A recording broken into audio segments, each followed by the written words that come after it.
নানান ধরনের কথা বলতো। মোট কথা মানুষকে বোঝানোর চেষ্টা করতো যে সালমান শাহ করছে, কিছু ডকুমেন্ট দিত, মামলার নথিপত্র বা অন্যান্য বিষয়। তো উনি আসলে এই কাজগুলি খুব অ্যাক্টিভভাবে করতো।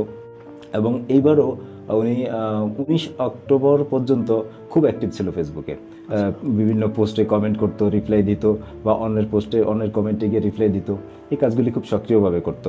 মোট কথা উনি তার বিষয়টারে এস্টাবলিশ করার জন্য যা যা করণীয় সেটাই উনি মানে সোশ্যাল মিডিয়াতে করছে। ডন যেহেতু তারা একসাথে অনেক সিনেমায় কাজ করছেন, একটা ভালো সম্পর্ক ছিল, এবং সালমান শাহর বেডরুম পর্যন্ত ডনের যাতায়াত ছিল। তো ওই সৌহার্দ্যপূর্ণ সম্পর্কের ভিতরে পরবর্তীতে যখন ডন আসলে এখানে তখনই অপরাধী হয় যখন রিজভির জবানবন্দিটা চলে আসে। রিজভির জবানবন্দিতে ডনের যে ভূমিকা, এই ভূমিকায় তো আসলে ডন পুরোপুরি মানে পর্দায়ও ভিলেন, বাস্তবেও ভিলেন। আমি যখন বারবার বলতাম যে উনি বিভিন্ন মাধ্যমে সালমান শাহ হত্যা করছে বলার চেষ্টা করতো ফেসবুকে, সোশ্যাল মিডিয়াতে, তো তখন ওনারা বলতাম যে আপনি মিডিয়াতে আসেন, মিডিয়াতে কথা বলেন, আপনার শোর কথা বললাম, নাজিম জয়ের শোর কথা বললাম। তো তখন উনি আসলে ওইভাবে এড়ে যেত বিষয়গুলো। তো তখন বলা হয়তো এরকম যে সামিরার ক্যামেরা ফোবিয়া আছে, ক্যামেরা ফোবিয়ার কথা বলে এড়িয়ে যেত, এবং সামনে এসে কথা বলতে সামিরার যেই তখনকার স্বামী ছিল মুস্তাক ওয়াইস, ওই ভদ্রলোক কথা বলতো। উনি দুইজন বডিগার্ড নিয়োগ দিয়েছিলেন, এবং উনি লাইসেন্স করা ব্যবহার করতেন। তো যেই মানুষ লাইসেন্স করা ব্যবহার করে তার কেন সিলিং ফ্যানের সাথে ঝুলে করতে হবে? ওনার কাছে লোডেড ছিল, চাইলে তো উনি ব্যবহার করে মরতে পারতেন।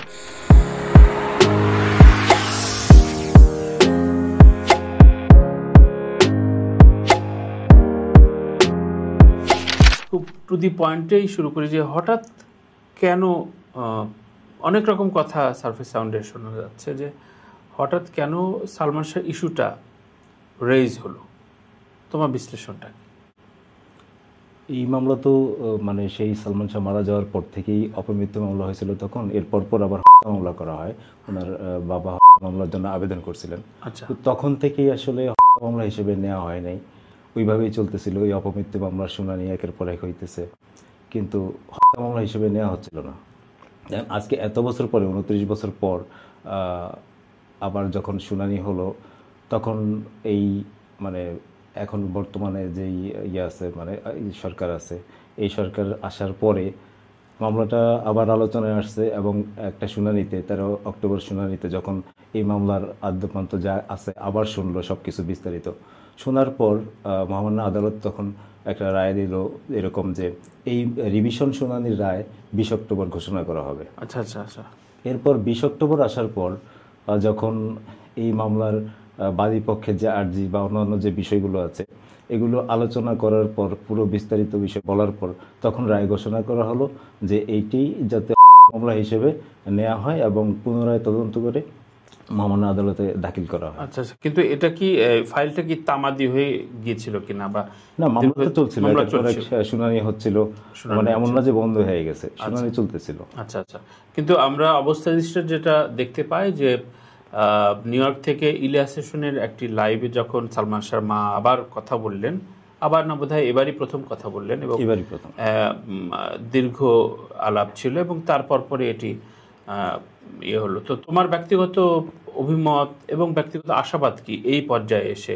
সালমান শাহকে নিয়ে চর্চার একটা জীবন চলে গেল তোমার, সো বয়ে বেড়াচ্ছ এখনো সালমান শাহ স্মৃতিকে, তো এই পর্যায়ে আশাবাদটা কি মনে হচ্ছে তোমার?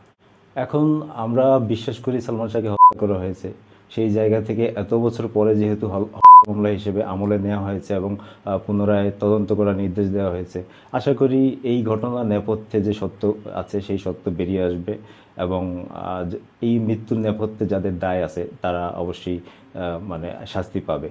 আচ্ছা আচ্ছা।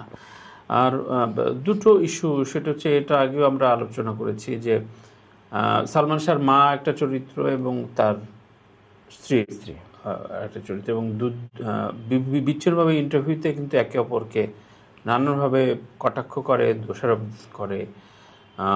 এর মধ্যে খুবই ভাইরাল হলো যে সালমান শাহর সম্ভবত মামার একটি স্টেটমেন্ট, এবং সে বেশ খুব স্পেসিফিকভাবে ধরে বলছিলেন যে দড়ির মাপটা কি, সেই দড়ির মাপটা কখনো খুবই ইলজিক্যাল, এবং ওই সময় সিগারেটের পর, তো এগুলো নিয়ে অনেকবার অনেক সময় চর্চা হয়েছে। কিন্তু এই কথাগুলো এমনভাবে অবস্থাদৃষ্ট মনে হয় যে এই কথাগুলো কেন এতদিন গণমাধ্যমে ফলো করে আসে নাই?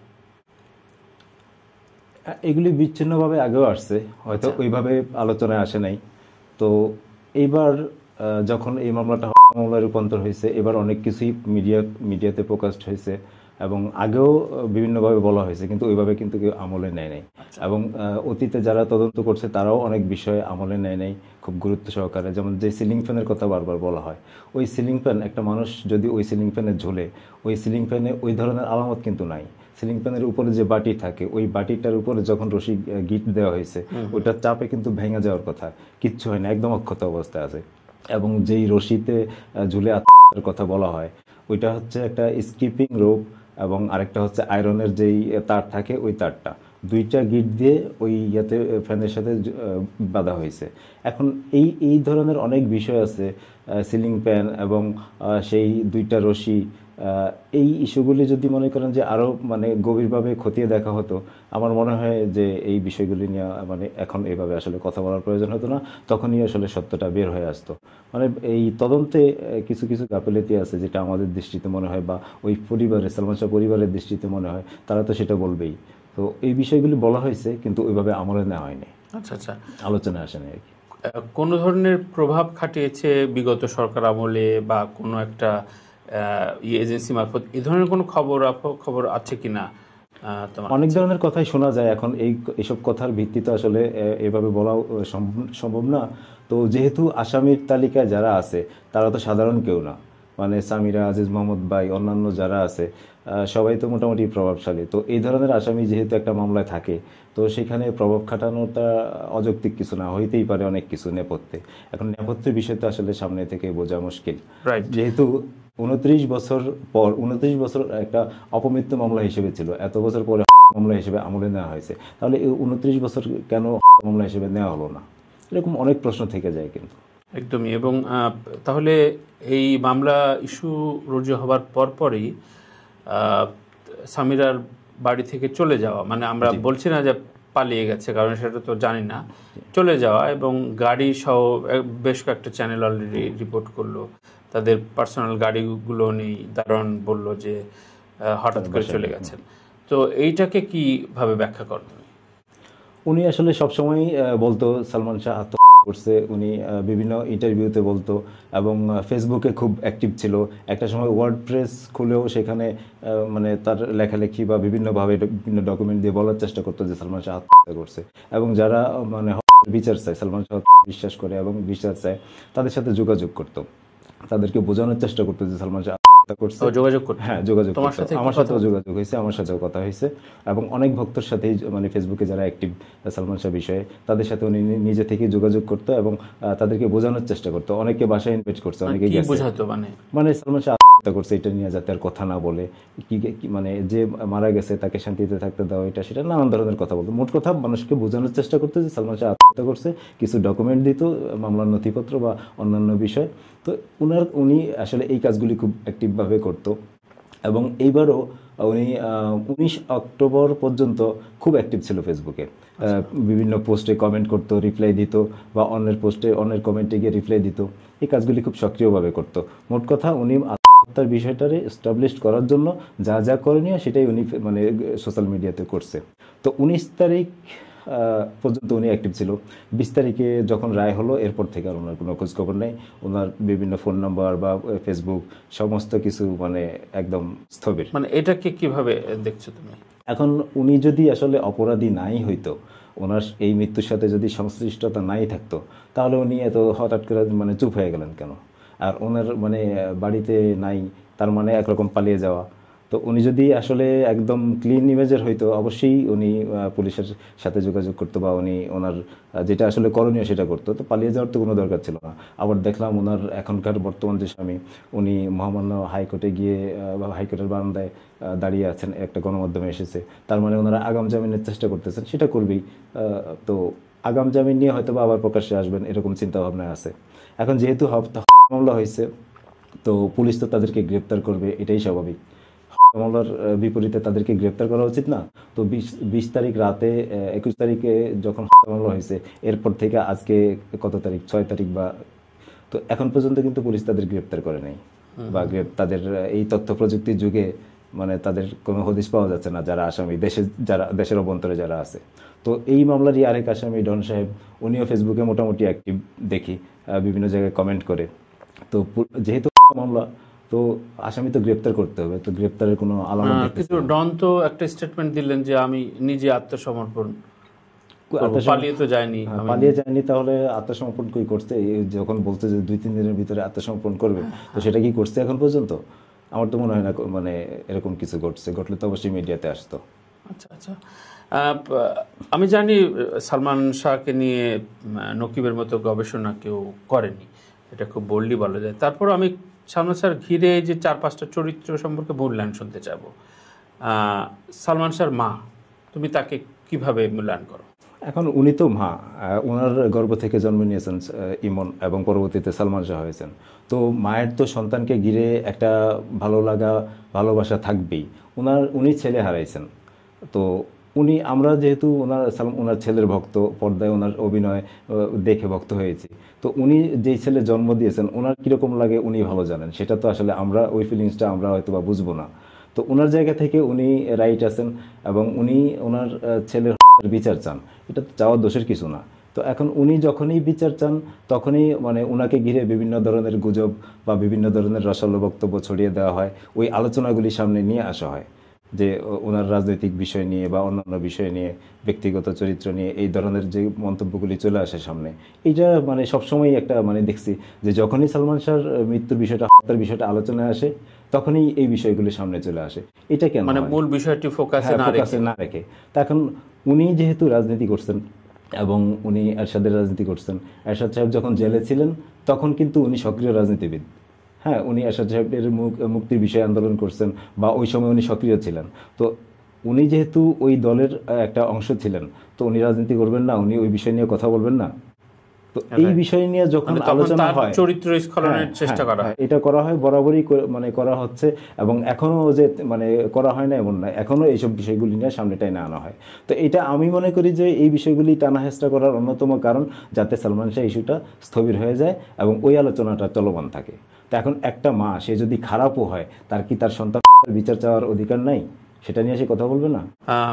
ঠিক আছে, সালমান শাহর মার সম্পর্কে শুনলাম। আরও একটা বহুল মানে সালমান শাহর এই ইস্যুগুলো নিয়ে বারবারই আসে, সেটা হচ্ছে শাবনূর, তার সর্বাধিক ছবির নায়িকা। এবং দুটো বিষয়ে বারবার একটু বিতর্কের মধ্যে পড়েছে সেটা হচ্ছে একটি ইন্টারভিউতে বলেছে যে তাকে বোন ডাকতো। পরবর্তীতে আমার এই রুমে ডন সেটিকে খুবই ডিনাই করেছে, যে খুব হাস্যকরভাবে ডন নিজে বলেছে যে এটা তো হতে পারে না, তাদের ভেতরে অবশ্যই প্রেম ছিল, এই বোন ডাকবে কেন? সো এই যে অনস্ক্রিন মিথ্যাচার বা ধোঁয়াশা, কোনটা মিথ্যা কোনটা সত্য তো আমরা জানি না। তো শাবনূর সম্পর্কে তোমার মূল্যায়ন কি এই সালমান শাহ কেন্দ্রিক?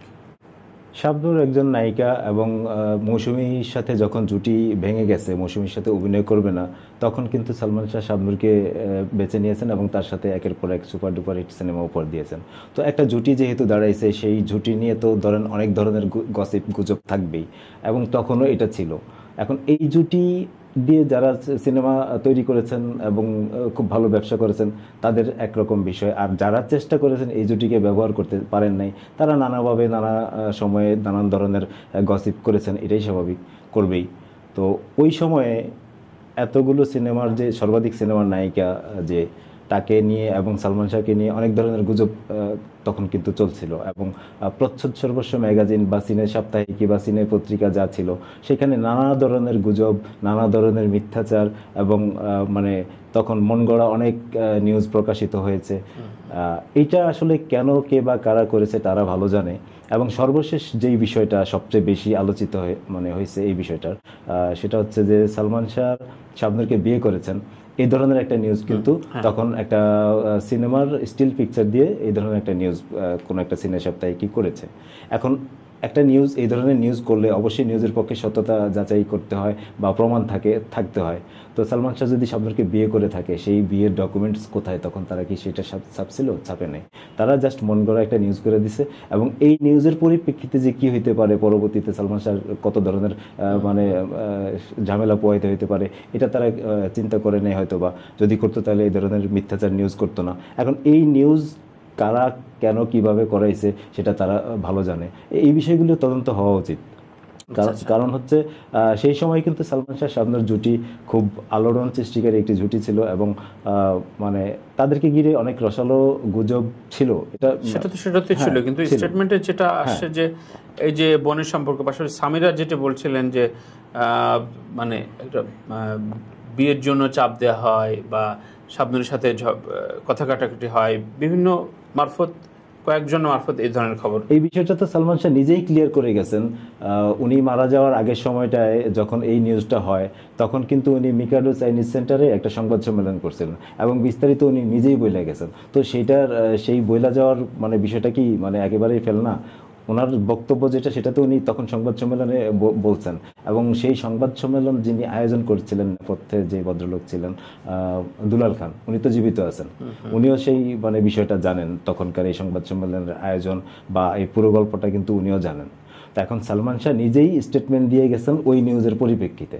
তো সেখানে আপনারা আর আমার মানে নানান ধরনের কথা বললে তো এটা আসলে অযৌক্তিক। তারা ভালো জানে তাদের মধ্যে কি ধরনের সম্পর্ক ছিল। রাইট। এবার আসবো ডন সম্পর্কে। তোমার ডন, যেহেতু তারা একসাথে অনেক সিনেমায় কাজ করছেন, একটা ভালো সম্পর্ক ছিল, এবং সালমান শাহর বেডরুম পর্যন্ত ডনের যাতায়াত ছিল। তো ওই সৌহার্দ্যপূর্ণ সম্পর্কের ভিতরে পরবর্তীতে যখন ডন আসলে এখানে তখনই অপরাধী হয় যখন রিজভির জবানবন্দিটা চলে আসে। রিজভির জবানবন্দিতে ডনের যে ভূমিকা, এই ভূমিকায় তো আসলে ডন পুরোপুরি মানে পর্দায়ও ভিলেন, বাস্তবেও ভিলেন। এখন এইটা কতটুকু সত্য কতটুকু মিথ্যা, এটা তো আদালত বিচার করবে, আইন প্রশাসন বিচার করবে। রিজভির বক্তব্যটা ছিল কি? রিজভির বক্তব্য মানে এই সালমান শাহ কিলিং মিশনে যারা মানে কোন মানুষটা কিভাবে ছিল, কিভাবে অংশগ্রহণ করছে, এটা রিজভির যে জবানবন্দি দিয়েছিলেন ম্যাজিস্ট্রেটের কাছে, ওইখানে বিস্তারিত লেখা আছে। এই মুহূর্তে আমার পুরোটা মনে নেই। এবং এই ডনি কিন্তু আবার বিভিন্ন সাক্ষাৎকারে বলছেন যে উনি সালমান শাহর ড্রেস ডিজাইনার ছিল। এখন সালমান শাহর মৃত্যুর পরে কিন্তু অনেকেই অনেক ধরনের দাবি করে, অনেকে সালমান শাহ খুব ক্লোজ ছিলেন, একসাথে মানে আড্ডা দিচ্ছেন, খুব ভালো সম্পর্ক ছিল, অমুক ড্রেস ডিজাইনার, অমুক এটা। এখন সালমান শাহ তো জীবিত নাই। তো সালমান শাহ মরার পরে যারা অনেক কিছু তার ক্লোজ ছিল বলে, এটার কতটুকু সত্যতা, এটা সালমান শাহ ভালো বলতে পারবে আর তারা ভালো বলতে পারবে। রাইট। একই সাথে বারবারই বোধহয় বলেছেন যে মৃত্যুর দিনে উনি নৌকায় কোথায় খিচুড়ি খাচ্ছিলেন বগুড়ার দিকে, বগুড়ায়। সো এবারে আসি সামিরা প্রসঙ্গে।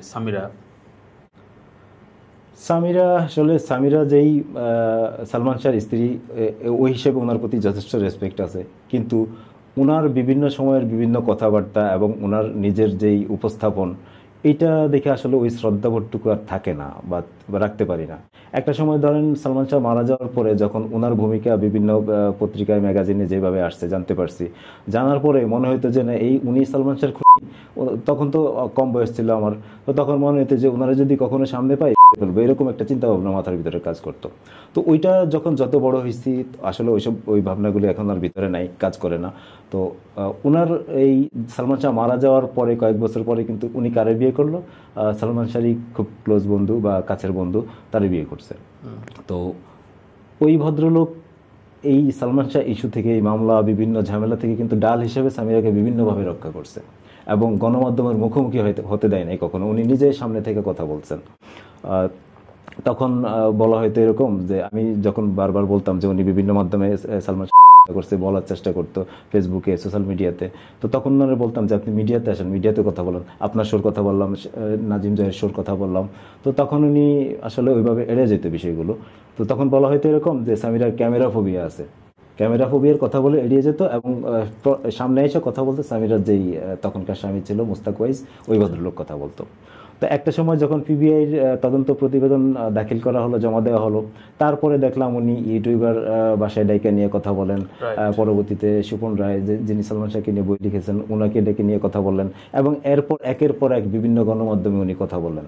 এবং ওনার কথা বলার ধরন বা উনি যেভাবে কথা বলে, মানে বিন্দুমাত্র সালমান শাহের প্রতি ওনার রেসপেক্ট দেখি না, সালমান শাহর মায়ের প্রতিও না। এবং মানে এই বিষয়ে ওনার কথাবার্তা বলার ধরন, এবং এই যে তখন যেই মোস্তাক সাহেব, ওনার সাথেও কিন্তু ডিভোর্স হয়ে গেছে, ওনার সাথে ডিভোর্স হওয়ার পরে উনি আরেকজন ভদ্রলোককে বিয়ে করছেন এখন বর্তমানে যার কাছে আছেন। তো এই যে ওনার মানে একের পর এক বিয়ে, যদিও এটা ওনার ব্যক্তিগত বিষয়, তো এইসব দেখলে আর ওনার প্রতি শ্রদ্ধাটা থাকে না।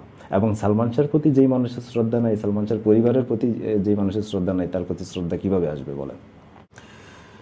খুবই স্পষ্ট, এবং তোমার মূল্যায়নগুলো নিশ্চয়ই তার অগণিত ভক্তদের ভেতরেও এটা মানে বিচ্ছুরণ ঘটাবে। কিন্তু অবশ্য আমরা তো চাই, 30 বছর প্রায় হয়ে গেল এটার একটা বিষয়ে আরেকটু কথা বলি, প্লিজ। সেটা হচ্ছে ধরেন উনি চাইলেই কিন্তু শাওন হইতে পারতো, হুমায়ুন আহমেদ স্যারের স্ত্রী।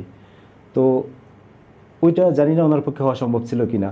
যদি হয়তো এরকম কিছু, সেই ক্ষেত্রে অবশ্যই উনি সালমান শাহ ভক্তদের কাছে খুব গুরুত্বপূর্ণ ব্যক্তি হিসেবেই থাকতেন এবং যথেষ্ট রেসপেক্টের জায়গায় থাকতেন। বলতে মানে বিয়ে থা না করে এই অর্থে, এই যে একটার পর একটা বিয়ে, এই জিনিসগুলি কিন্তু ওনারে খুব ভালোভাবে আরো বিতর্ক করছে। এবং উনি সালমান শাহ সম্পর্কে যেভাবে কথা বলেন, সালমান শাহর আত্মহত্যার বিষয়টি যেভাবে বলেন, এভাবে কিন্তু সালমান শাহর সাথে ফিল্ম ইন্ডাস্ট্রি কি করছে, কি ধরনের নোংরা রাজনীতির শিকার হয়েছে, এই কথাগুলো কিন্তু একবারও উনি বলেন না।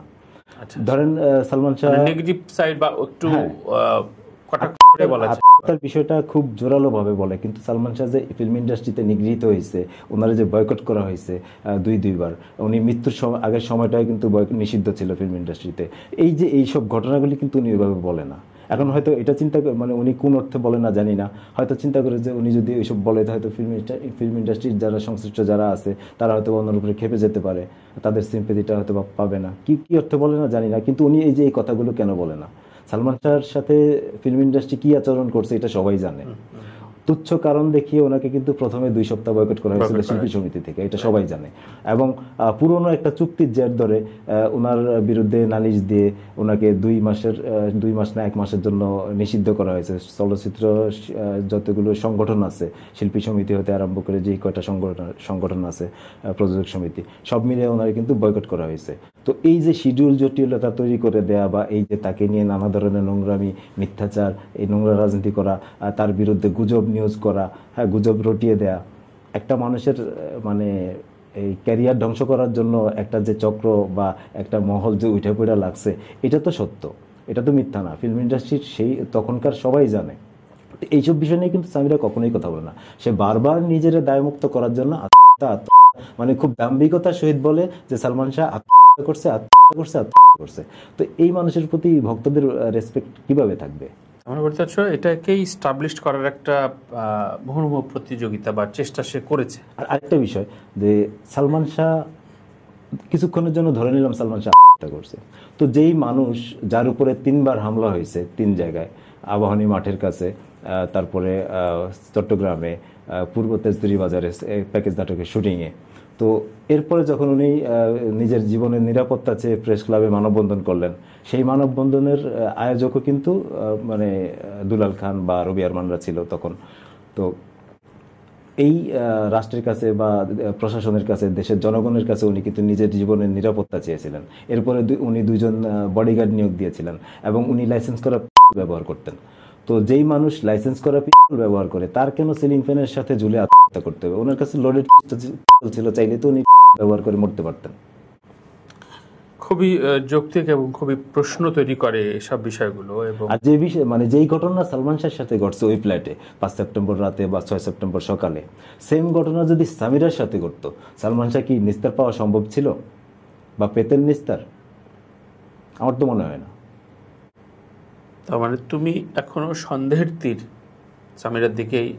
এই মৃত্যুর দায় কোনোভাবে সামিরা এড়াতে পারে না, এই মৃত্যু যেভাবেই হয়ে থাকুক। এখন যেহেতু হত্যা মামলা হয়েছে এবং পুলিশ তদন্ত করতেছে, আসলে এই বিষয় নিয়ে ওইভাবে মানে আর কিছু বলার থাকে না, মামলা রয়েছে বিষয়টি। তবে এটার একটা বিহিত নিশ্চয়ই তুমি এবং আমরা সবাই চাই, দেশবাসী মানে সবাই চায়, যারা সালমান শাহকে পছন্দ করে সবাই চায়। এবং সেটা কি সেই আলোর মুখ কি দেখবে বলে তুমি আশাবাদী? এখন এত বছর পরে যেহেতু হত্যা মামলা হিসেবে আমলে নেওয়া হয়েছে এবং তদন্ত করার নির্দেশ দেওয়া হয়েছে, আমি আশাবাদী, আমি বিশ্বাস করতে চাই যে প্রশাসন খুব গুরুত্ব দিয়ে বিষয়টা দেখবে এবং আসামি যারা আছে তাদেরকে গ্রেপ্তার করবে, জিজ্ঞাসাবাদ করবে, নেপথ্যে কি ঘটনা আছে এবং এই যে যা কিছু বললাম সমস্ত ঘটনা যাতে তারা খতিয়ে দেখে এবং মানে এই সত্যটা যাতে প্রকাশ হয়, সত্য যাই হোক।